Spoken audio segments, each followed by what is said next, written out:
You got a song, Sam? What's that? You just told me to turn that shit off. I'm trying to Well, you're supposed to play a different song. Okay. What do you guys want to hear?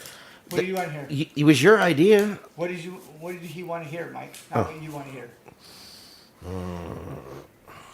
Do you know what you want to hear? How about a little Danny Boy? It was your idea, Sam. Bad taste. That's the bad choice. This is all going on. That's bad.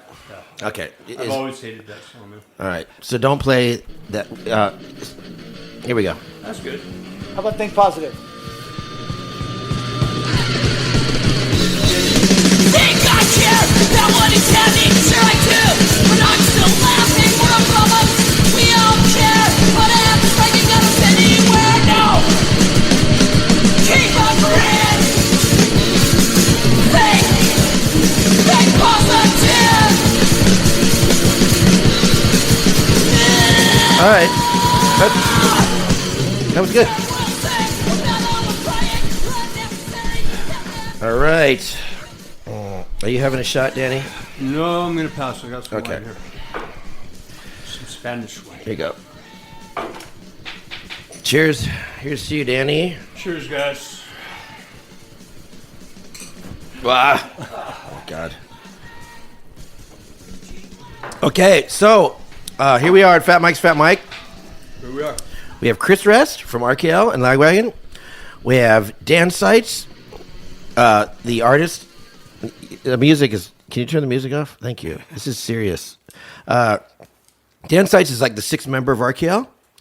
He's the artist behind who did this. I did that. He did this. I did that too. He did this. Not that one. You didn't do this? No, not even close. You did Longest Line, though. I did the longest line, yes. He did this. That too? And he did... That's not a Geiger? Well, You did the Fat Records... I thought I did, and then I saw that Giger did it, but... But you did the Fat Records logo. I did the Fat Records logo. Dan Seitz did the Fat Records logo. And he gets $1 not every that time it's one. reproduced. Yeah, $1 yeah. every time. Every record that comes out, you get $1. That's why I've been living in luxury. Spanish Castle Magic, bro. How much did Fat Records pay you for that logo? I don't remember whether that was the Popeye's Chicken Special Deal or whether that was a Popeye's Chicken Special Deal included Come with on. a couple beers, maybe. It was a but family meal. it was probably a family meal. I think I got $50. $50. All right. It was awesome. It was awesome. I remember back then, $50 went far in San Francisco. Yeah, I was going to pay you royalties. That's why I invited you here. I was waiting. Yeah. Yeah. But it turns out it won't do you much good. Danny, how are Not you? gonna happen. How are you, Danny? Been better. I've been better. Besides the soft tissue sarcoma and the liver failure.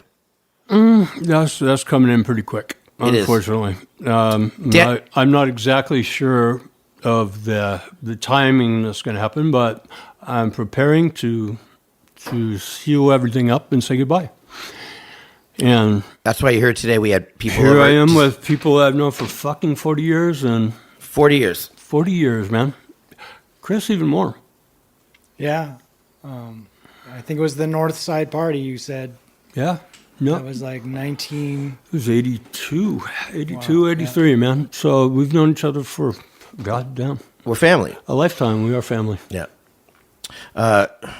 And you came to California because we were doing some artwork together, and you found out that you're dying.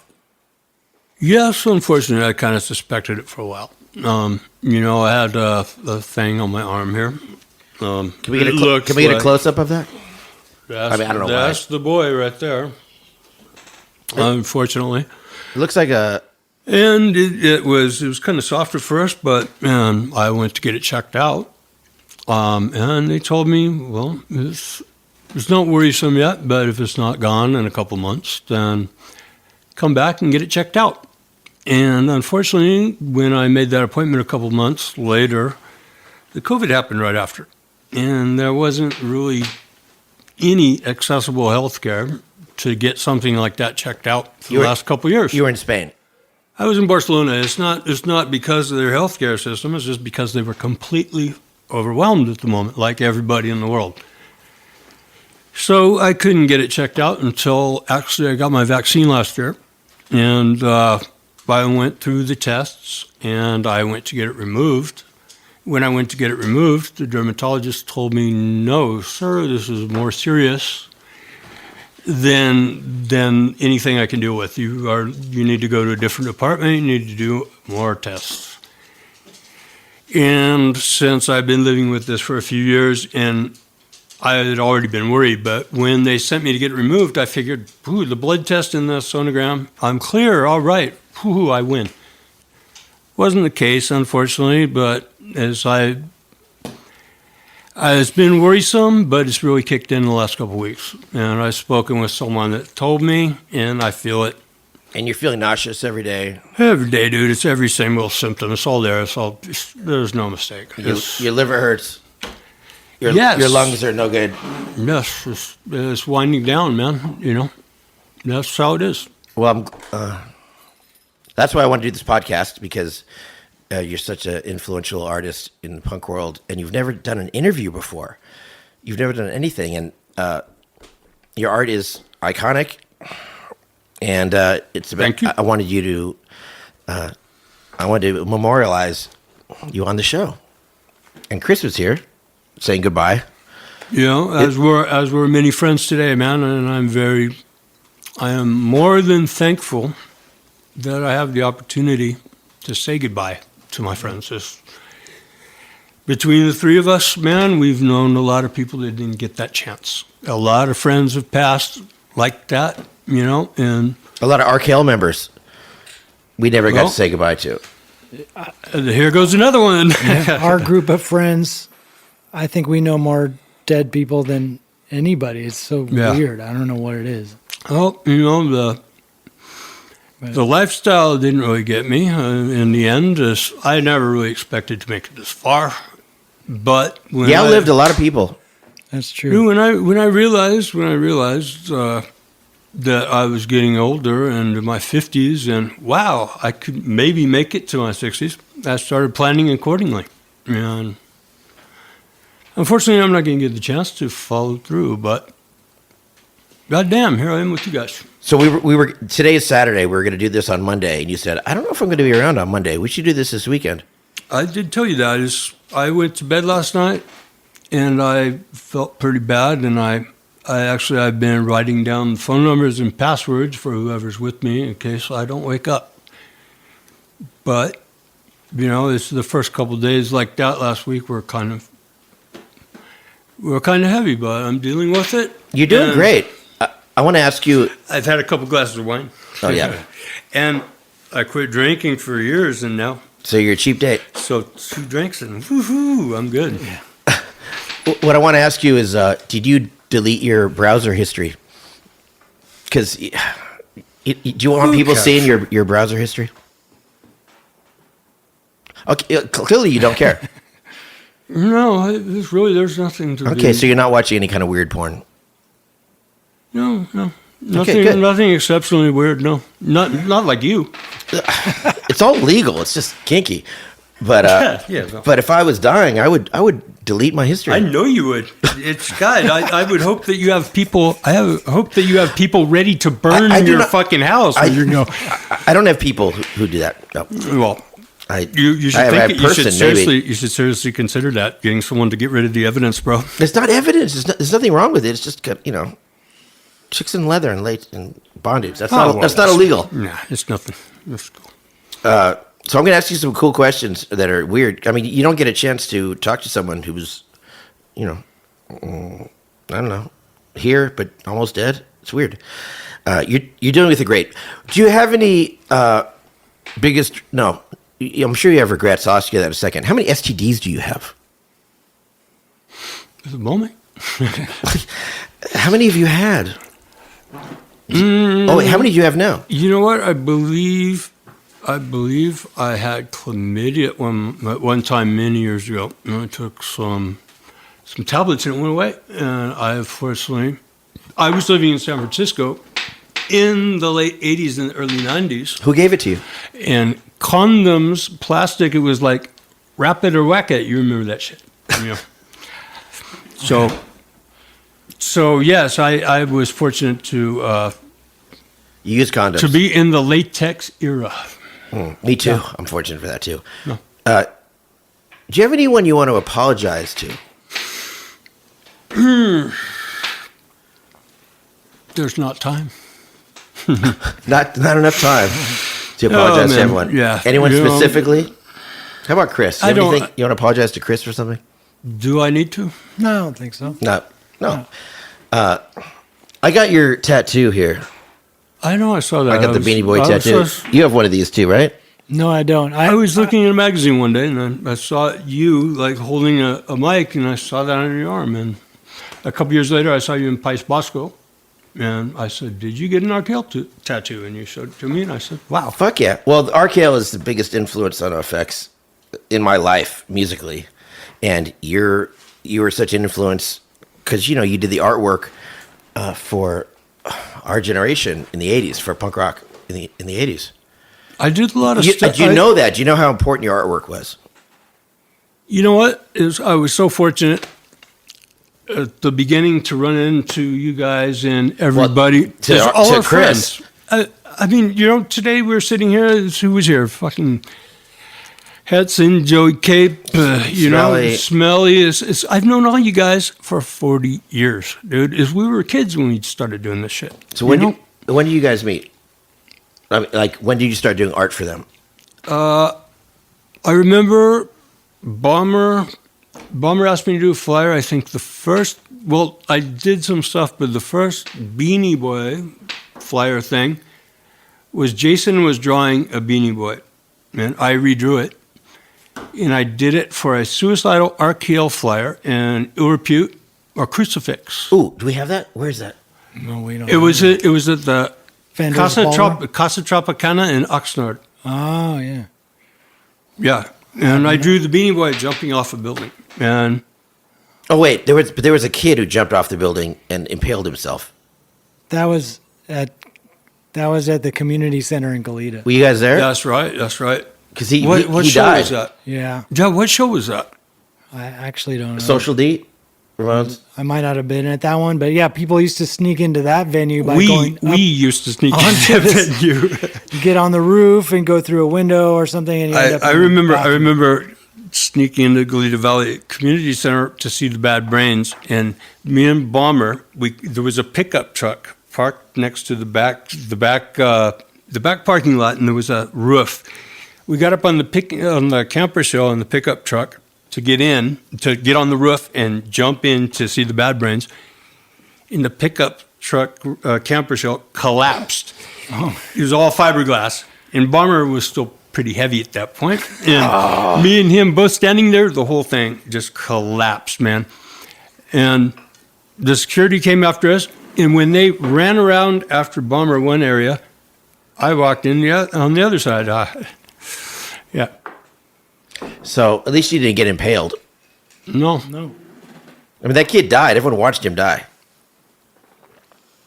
bummer. Not me. I didn't. No, I wasn't. I at didn't that watch show. it. No, you don't care. You don't have feelings. You have feelings, right, Danny? I like to think so.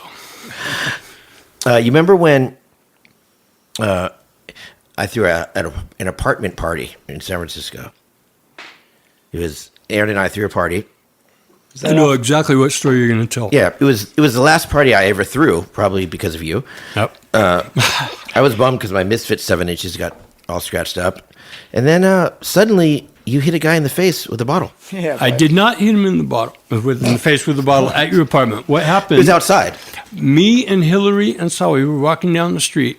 Okay, and this guy starts screaming at us. Is this and- your apartment? By the way, this is an SF. Yeah, SF. On No, that's not. That's, your coffin, is that bad? probably. Is your disease catchy? I don't want to catch it. I don't think you got to worry. So Hello, is this- you walk down the stairs, and this guy was talking to you guys Walked downstairs. at the party. At the party, he was talking to us. And he came up and he was hassling Hillary. And I had a full bottle of Budweiser, and I busted it over his head. And I laid him down in the sidewalk. Well, he cried. He was crying. And I kept walking. And then the next time I saw you, you said, Danny, you knocked some guy out with a bottle the other night. Do you know who that guy was? And I said, no. And you told me it was Bomber's brother. And I said, what? No, I don't think Bomber has a brother. And you said, no, it was his brother.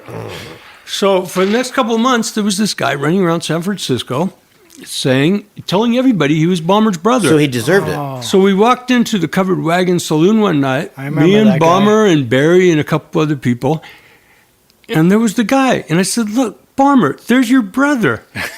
And Bomber went up to him and said, hey, bro, dude, give me $50. Mom will give it to you when we get home. That's awesome. Yeah.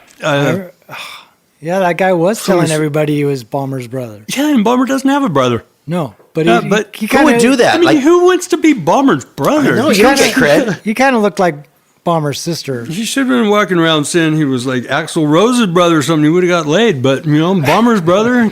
No. It is. Oh, there's the RKL right there. Yep. Can we see was the old days. Look at that T-shirt, man. Look at that RKL shirt. Remember that? I still have that shirt. That was the screens that we were printing them in the garage and all over the place, and people would wear them and go to the show. They would buy a shirt, they would wear it. It was just printed in the van. They would start to sweat, and the whole thing would just turn into a blob. We of didn't know you ink. had to cure the ink. That's how you do. Yeah, and people would walk out. They had this big blob to get home, and their whole skin was all stained black. That's how you learn. I was Little Joe's playing a headless bass. I bought one like that. A honer. And the white drum set, 3-piece, was the one that Smelly bought after he saw Bomber play that. And I was in RKL. I used to drive you guys around in my van all the time. Do you remember God, look at Joe. where man. He were was we so young. going when you were driving us and we were coming down a big hill Santa Maria. and We you were speeding and A somehow lot. we saw the lights behind us and we were getting pulled over and you couldn't stop the van. I couldn't stop the van. We were listening to Bad Brains, by the way. It was just blasting. And we were going 90 or 100. Couldn't stop the van. Just kept going. So the cop cars just following us. Like, pull the fuck over. I can't stop. So finally pull over, and my accelerator pedal got stuck. As soon as you put it in park, it was like, rah, Yeah. So I had to turn off the engine. And but Bad Brains was still playing super loud.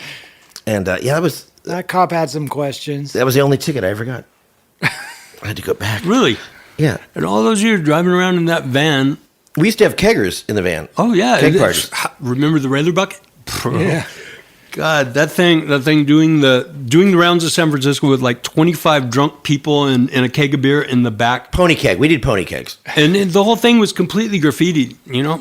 I think that was legal as long as it was a pony keg. Yeah, that's right. Yeah. You couldn't have a full keg in Couldn't San have a full Francisco one, in the but- 80s. That's right. God damn, look at Balmer, man. Look at how young he was. So, Danny, I Look want at to how read. young you were, Chris. I want to read you some messages from people. Okay. I told people you were going to do this podcast today, and I know you kind of surprised a few folk that didn't really have any idea. well, you yet. don't have a lot of time, and you No, got to it hear actually, it worked out well. Thank you. legendary artist, such iconic artwork. Artwork is legendary. Some tears. Someone's praying. Mucho respecto. Mucho carino Dan. Mucho cariño. Dan Amigo. Proud to own an original of you on my wall. Makes me happy. Oh, there's. That's the guy that bought the second version of The Longest Line. The one with all the Fat Records icons. Yeah, and now there's a third one. Now there's a third one. Should we show it? Yeah, let's show it. Show it, and I'm going to read more of these. Okay. His art makes my heart thump, and that's a good thing. Yeah. So I like sad. that. Longest line artwork is one of the best. Fat Mike, you look like Danny McBride. You actually do. Who said that? I don't see any similarities. Dude, I had not seen that until you just mentioned it right now, but now it just makes all the sense in the world. God damn. So sorry to hear this. He's funny, though. Hey. All this artwork brings back the best times of my life. Danny, true legend. Endlessly Thank wore you, his people. art.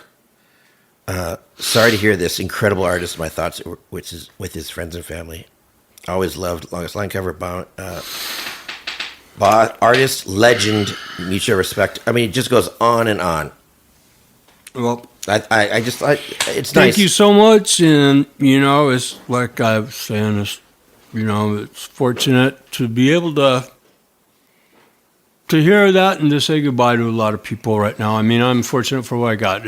I'm not fortunate for what I got. I'm fortunate for how I can go out. And I do appreciate that. And I mean, goddamn, the timing was good, Yeah, you were going to be. You were here anyway to sign. I was here because let's show this. This is cool. Because during the COVID, I was looking at the Longest Line, and I thought, wow, I'm way better than that now. So I decided to redo it, and I spent a long time selecting the people to put into it. It's incredible. It's really. I mean, this is so good. This is not the NoFX version. The NoFX version doesn't have Dolly Parton, King Diamond, and Bob Ross. This was just a test print. But there's basically, as I changed the whole thing, I updated it, and it was really fun to do. And it's really good. I sent it. I didn't have any plans. I just sent it to Mike, and he loved it. And so I was coming to do this. Can you make my chin look a little you thinner? You did. That was the only thing you said. I look too fat, and I said, "Dude, you're a fat Mike." I know, but you added 20 pounds. No, I didn't. It's just your neck was the silk screen. The silk screen adds 20 pounds. I've heard that. Yeah, it does.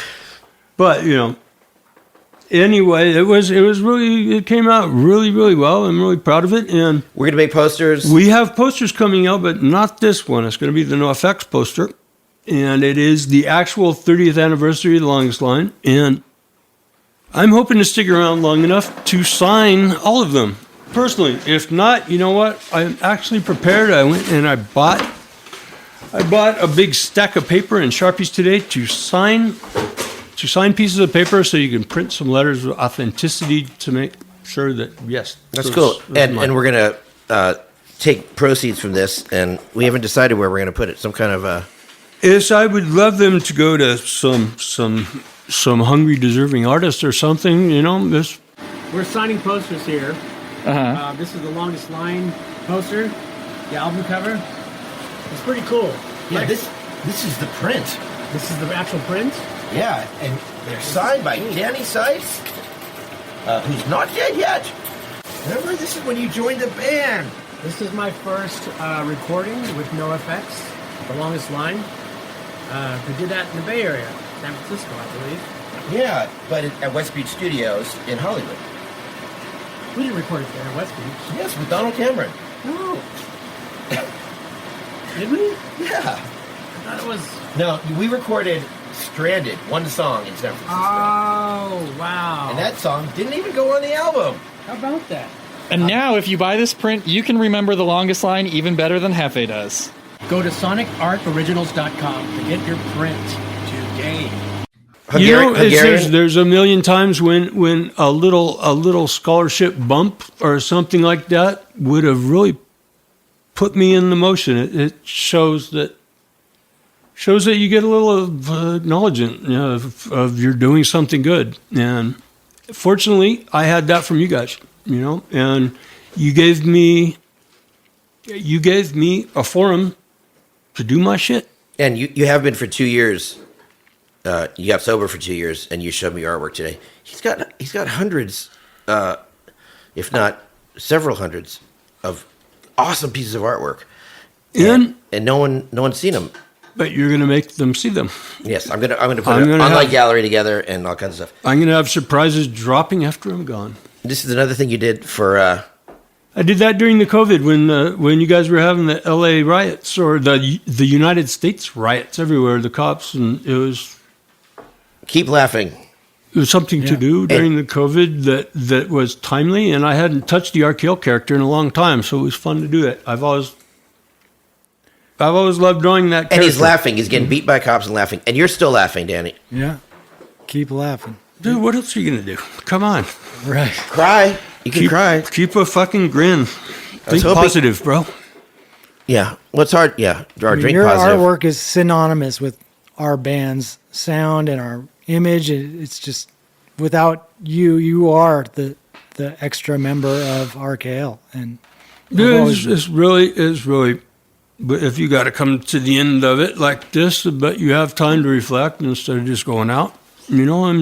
I'm so incredibly happy that I did something that's going to stick around. You did stuff that's so I iconic. made a little bit of a mark. Every single record that you ever put out had my artwork on it. That's pretty fucking badass, man. Yeah. The Fat Records logo, every fucking record in the past. I have seen that. I have seen that randomly all over. I've seen it randomly in Europe. I've seen it. I saw a guy walking down the street in Tangier. I saw a guy walking down the street in Tangier, Morocco, wearing a red Fat Record shirt.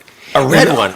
He didn't look like he bought it, but I think at least he found it somewhere and he was wearing it.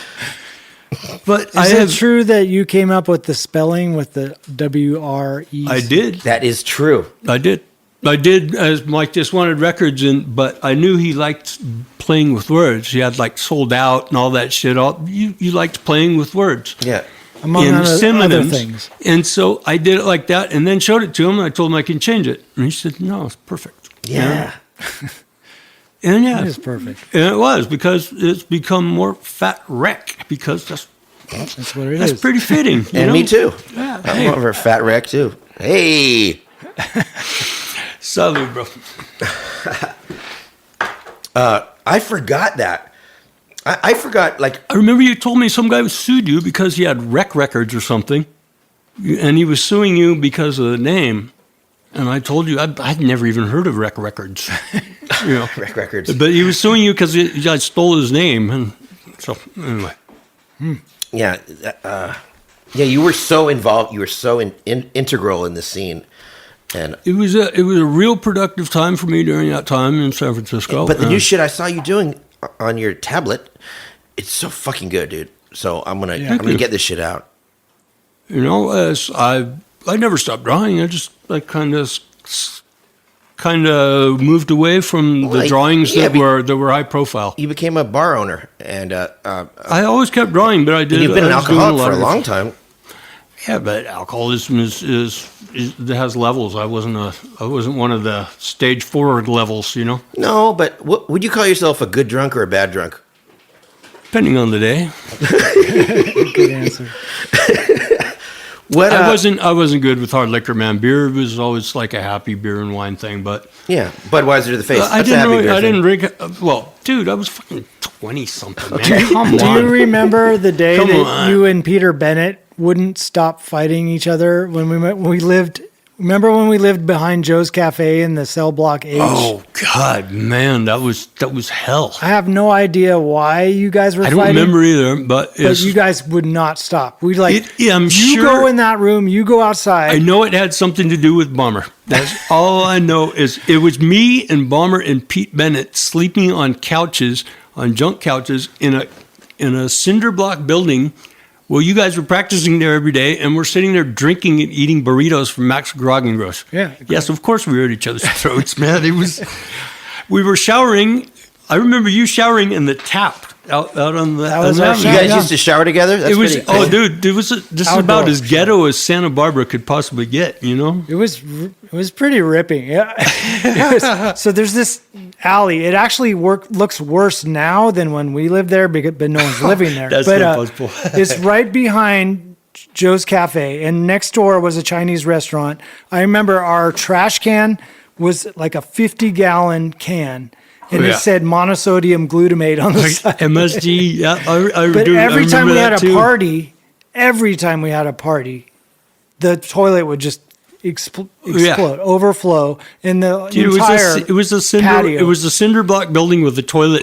That was it. And it was not a house. There was no windows. There was no nothing. It was a cinder block building with bars on the windows. Yeah. It was like being in prison. Almost. It was 84, 83.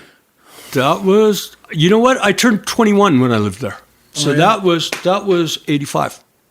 Yeah, it was a little bit later, I guess. Yeah. So I turned 21 when I lived there, man. I turned 16, I think, because I first got a No, so you're not 5 years younger than me. No. How old are you now? Maybe I was 17. I'm 55. Well, see, you're 54. 3 years. You're 3 years younger. So if I remember absolutely, I turned 21 when we lived at Joe's Cafe because I had no ID, and my mother drove up. You're from 21 and you have no ID. My mother drove fucked up. up. My mother drove up from Bakersfield and brought me a passport from when I was 10 years old. And I went into Joe's Cafe and said, because I heard you get a free drink when you're 21 in every bar, so I had to make sure I had a passport or an ID. And she brought me this passport, and I went into Joe's Cafe, and I went into a lot of bars, and I showed him the passport and said, hey, today's my 21st birthday. I get a free drink. I showed him my ID with a picture of me when I was 10 years old. I said, that is you. They gave me the free drink. All right. Your mom drove all the way from Bakersfield for that? Well, it was my 21st birthday. You know, she came to say happy birthday to her son. And my mother actually set foot in that place, dude. That cinder block pad behind Joe's Cafe. We were only there for like the summer or something, I think, but it Might not have been that seemed long. like years. You just saw your mom and got to say goodbye to your mom. I've been with my mom recently, and of course, I don't think my parents are going to accept a child dying before them. It's hard to talk about it, but the thing is I'm going to deal with it. I have obviously I'm going out on a well. What the hell? I didn't just drop dead and nobody gets to say goodbye. We don't get to sit and talk. We don't. No, most of the people we know OD or kill themselves. No, It's fucking over. How many friends do we have that have gone that way between the three of us? The three of us have mutual friends. How many fucking friends have we lost over the last 20 years, dude? It's 5? 5 times 20, bro. Is 6? Well, No, but that's why this was so cool today, because I'm fortunate to have the chance to say goodbye to my friends, to people that I'm not going to have the time to talk to right now. And honestly, I hope I do have the time to call everybody. you can use my phone if you want. Oh, thank you. Yeah, I'll pay for the charges. I actually got a phone. They have this shit now. You can call for free anywhere in the world. Really? It's the internet thing. It's Well, speaking of that, kind of popular too. how long have you dealt acid for?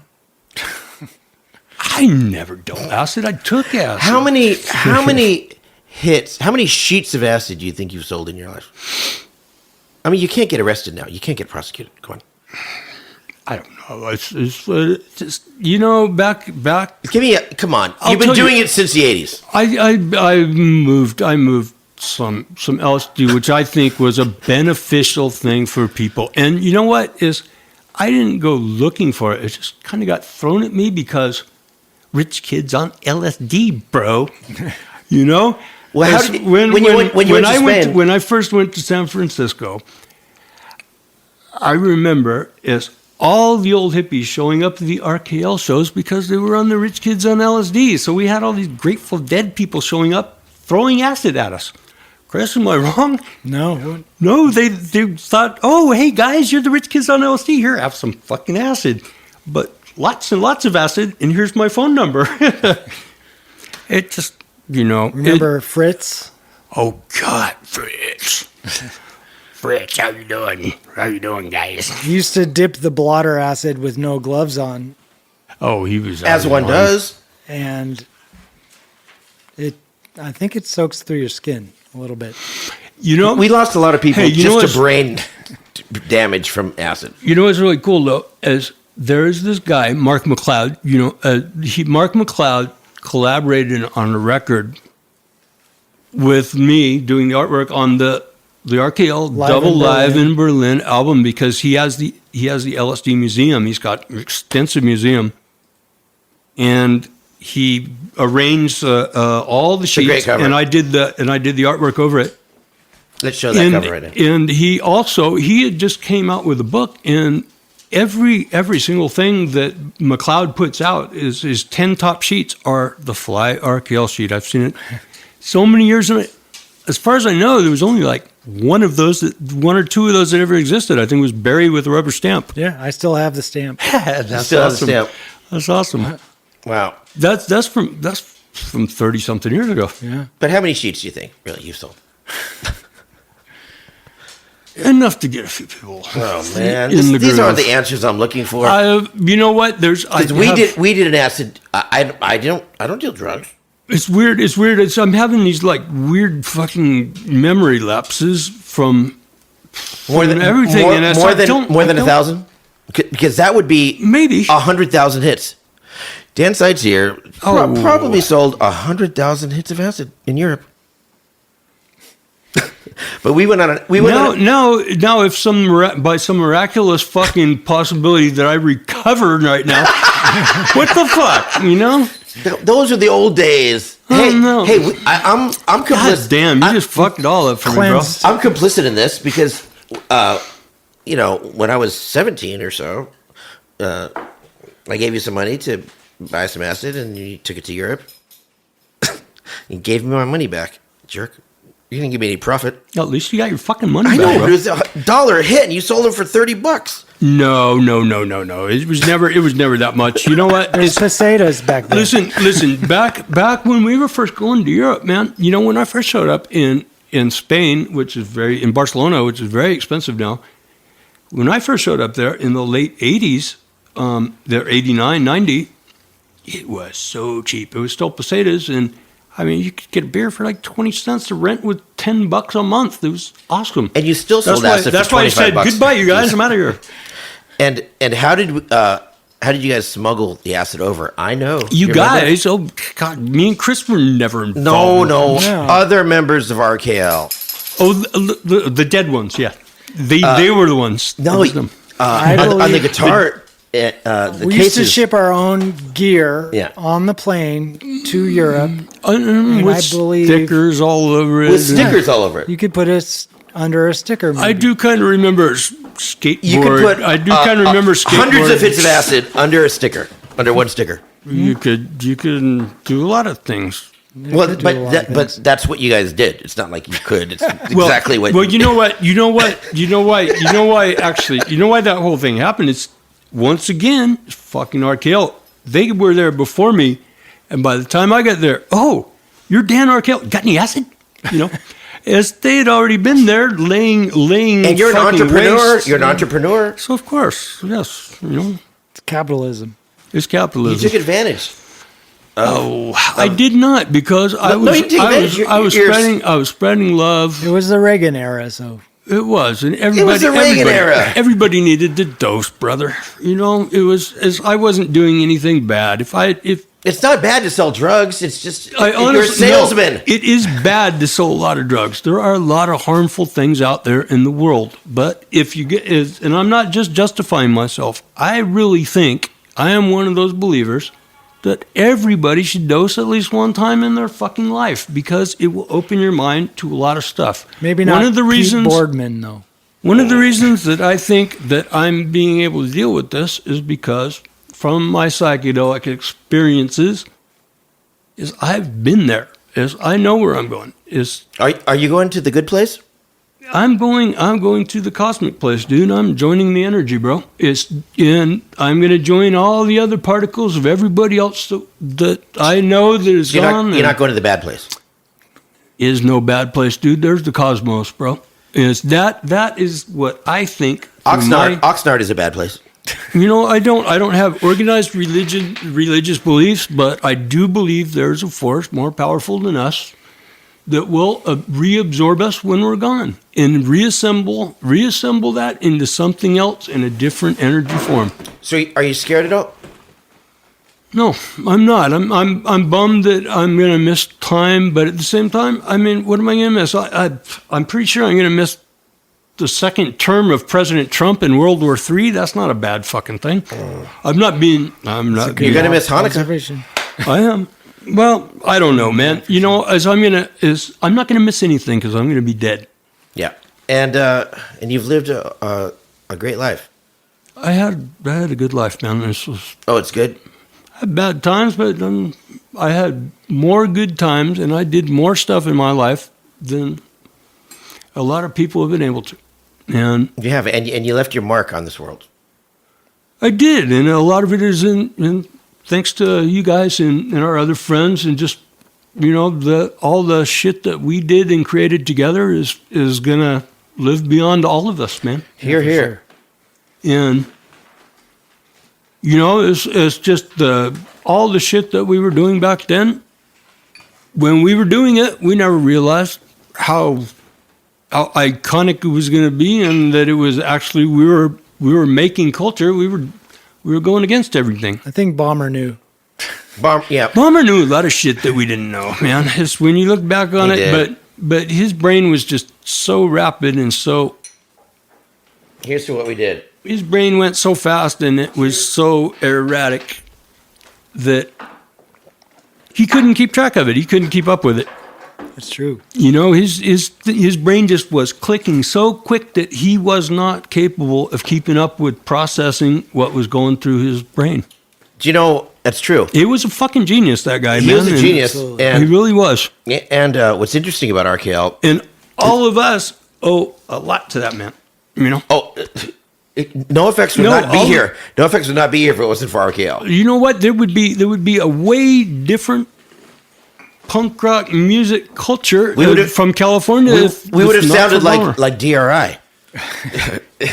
That's no good for anyone. Well, I mean, you guys know you are some of them, but there's only a handful of people that have been as influential in this whole little thing than Bomber. He was. Yeah, but you are influential as well. Thank you. For that time. Asking questions, if I can. Oh, we have people asking questions. Let's. We have people on the internet asking questions. What your favorite TSOL song is? Well, Sit in the mic. Oh yeah. Oh sorry. Favorite TSOL song? TSOL song. Dance with me. No, I loved that Dance With Me record. That was awesome. Okay, but what's your favorite song? I can't even think of one right off. Well, it's because you have cancer. That's probably it. No, TSOL was great. TSOL was great. You know what? I promoted a show in Bakersfield for TSOL one time after Jack was gone. And, Ew. Yeah, and it was shit, and they were assholes, and I didn't really care anything about TSOL because they were assholes. And you're not making any friends here, Dan. And it wasn't. Jack is coming on this show on Tuesday. No, that's why Jack was not. Jack was not with them. Speak your truth, King. Tell the motherfuckers. No, Jack was not with them. It was TSOL without Jack. Okay, yeah, and he's the biggest asshole, arguably. Well, you know what? They sucked without him, though. They sure did. It's basically as I did their show and he wasn't there and it sucked. Okay, go to the next question. Next question. Which is, what's your second favorite TSOL song? Should we go all the way down the list? No. Let's not do that. You got any more? Next question is what would you have liked to have done that you didn't get to do? And cheers. Retire. That's a good answer. There's everything that you still want to do, you're always going to want to do. There's endless lists of things that I wish I could have done. But but I got to do a lot of shit. In the past 2 years, you've been doing artwork. For the past 30 years, I know, but you really kicked it up. Well, yeah, I got kind of sidetracked for a while, but I never stopped drawing. I never stopped creating. No, but you showed me your shit yesterday. It was fucking awesome. When I drew that last longest line thing, the second time that's when I owned my bar. I drew it on the bar when people were coming in and ordering beers, and I was telling them, wait, and I was drawing it on the bar with pencils because pencils. I drew it. I wanted to go old school on it. So, but people were coming. Why don't you do a little portrait of yourself that we can add to the longest line? Well, you're the first in line now. How about you put yourself at the beginning of the line? Portrait right now on that wall.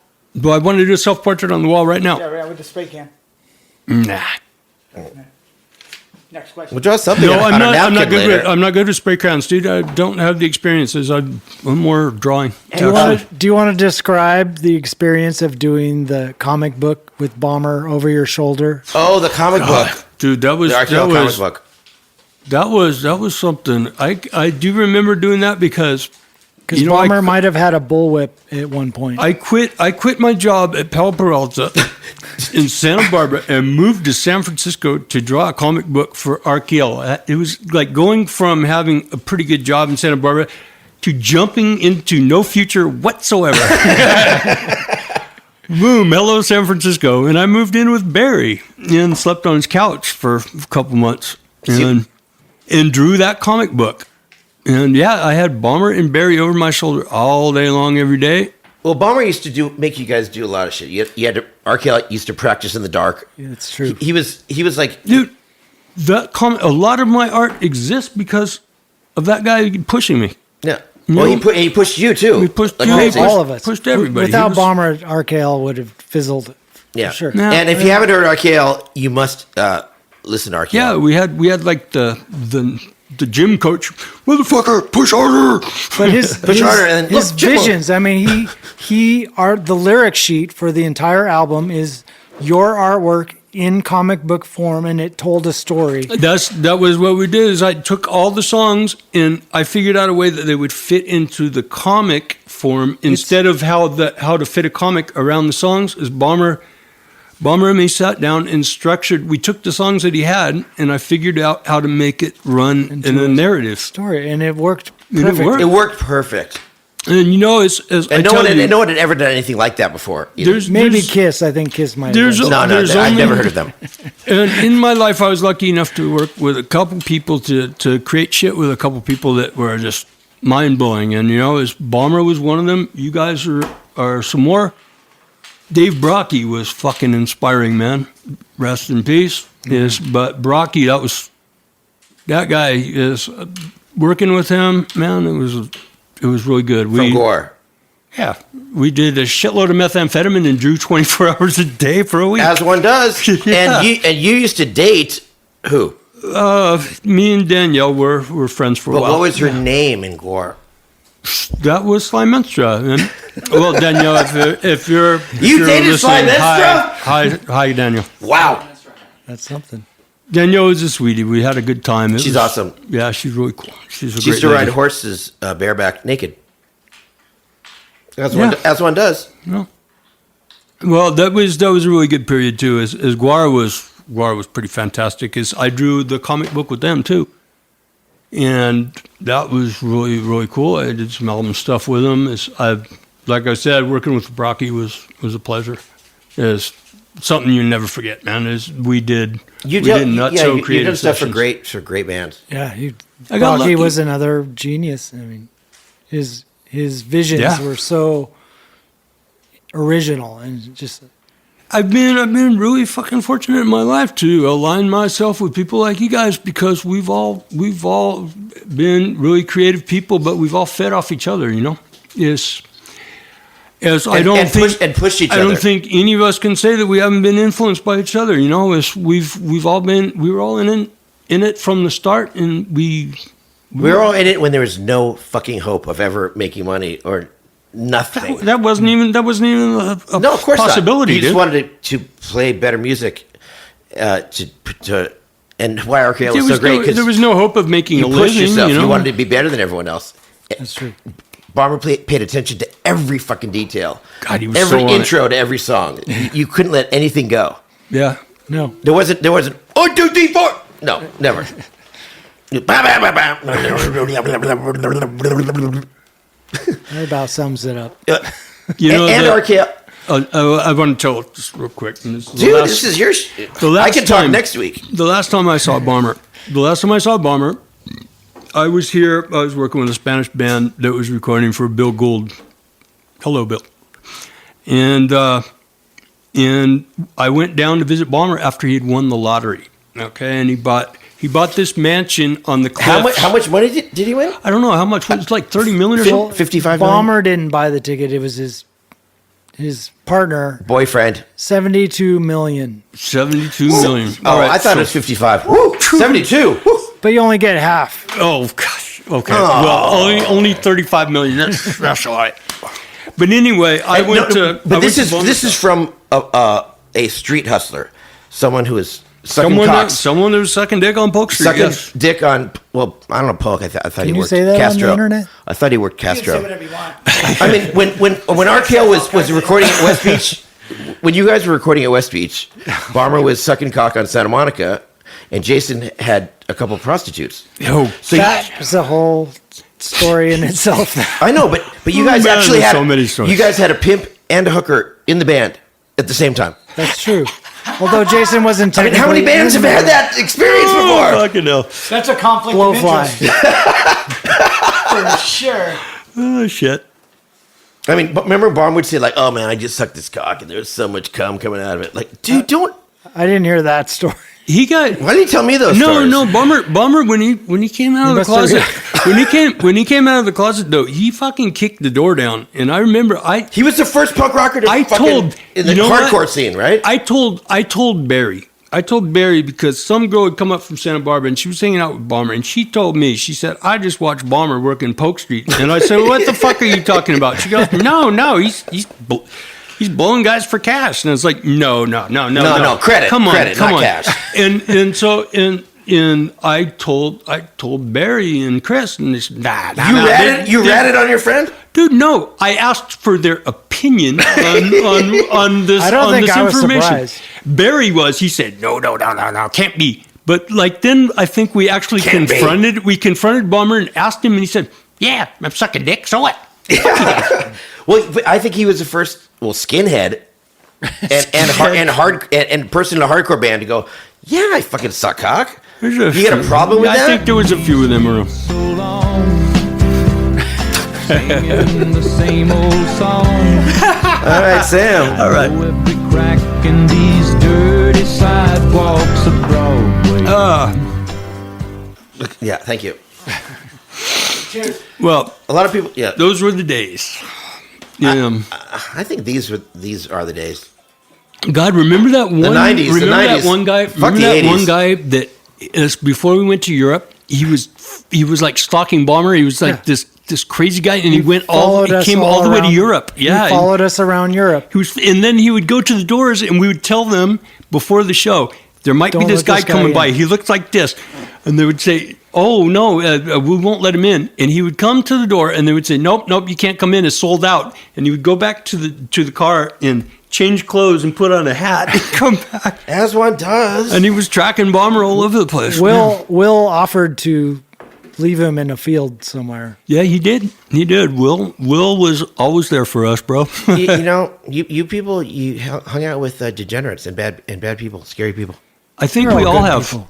I think we all have. But most of you guys, I don't know where you're going to this. Okay, so I'll be watching. one of the last things I want to tell. I'll be watching you. So you're sometimes you do things that are funny. In 1989, NoFX was on tour in a van in Europe, and you're like, "Hey guys, can I ride with you?" Showed up in Pisa. Oh no, Bologna, Italy. Yeah, but you said, "Can I ride with you?" We said, "Sure, Danny." And what did you do? You showed up with a woman. You said, "She's with me," and we're in a van. Okay, I showed up. I showed up at the show and said I'm with this girl. No, you showed up at the van. What, van. like a hitchhiker? Like a hitchhiker?